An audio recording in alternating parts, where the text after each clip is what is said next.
All right, so Don Parsons is part owner of a facility, and he's also owns his own teaching business. So he understands this concept of trying to find the perfect facility and negotiate a deal with them. And he is a proponent of typically doing a fixed cost lease versus a percentage or any other way to do it. So, Don, why the fixed cost, and why do you think that most people should go ahead and do this instead of this percentage-based model? What happens when you start getting successful on a percentage model? The percentage model is really to cut your costs early on.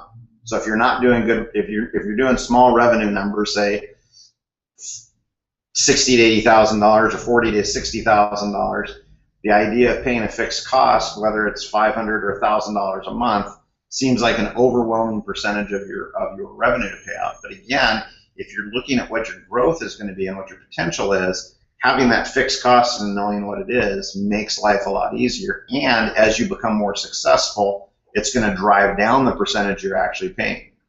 So interestingly, when I joined my new facility as an owner, we ended up doing a 10% deal. I'm paying more rent as an owner than I've ever paid in my entire life because I'm doing decent revenue.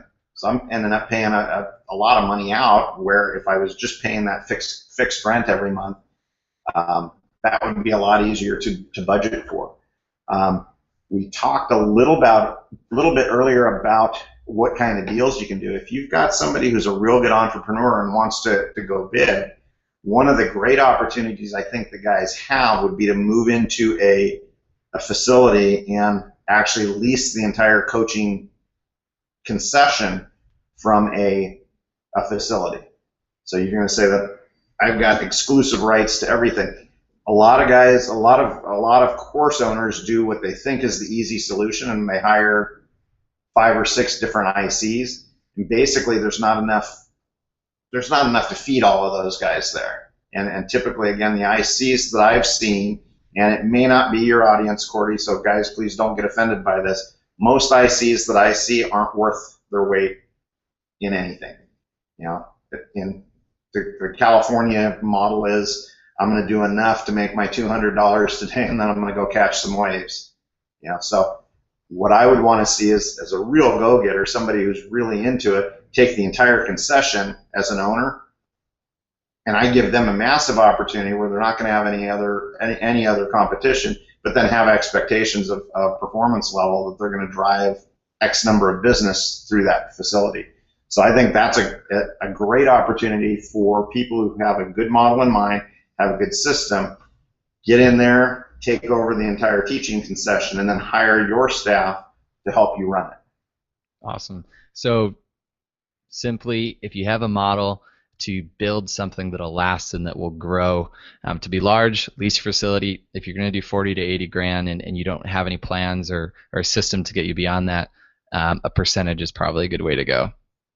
Would you say that's about it? Right, yeah, if you don't have any plans to get any bigger, if you don't want to be more successful, stick with that stick with that percentage. But again, what the facility owner's likely to do, and again, it's an unpopular decision among those guys because they feel like they're getting squeezed. But if you don't have a lot of ambition and you're only doing 40 grand and not really busting it to try to do 100, that facility owner is going to see that and he's going to say, well, gosh, you know, I was expecting you to grow, and then my percentage will grow. It's not happening, so I've got to charge you a bigger percentage. So there's going to be that erosion, and it's always going to happen. And again, I talked about the shift in hard goods sales in the green grass thing. Back in the 90s, everyone said, when we were talking about, oh God, you know, these big stores are going to come, clubs are a commodity, they're going to crush the green grass guys. Oh no, the customers won't leave the green grass guys. It's coming. It came and it killed the merchandising situation. Owners are going to be looking for bigger percentages because teachers aren't doing it as an added piece of their as their duties at the facility. They're trying to do it as a living like I am. And if I'm going to do it as a living and I'm going to run a business, I need to endure the costs of running that business. Awesome. Thanks, Don. If you want to check out the full interview, head over to golfandlifeof.com/Don Parsons.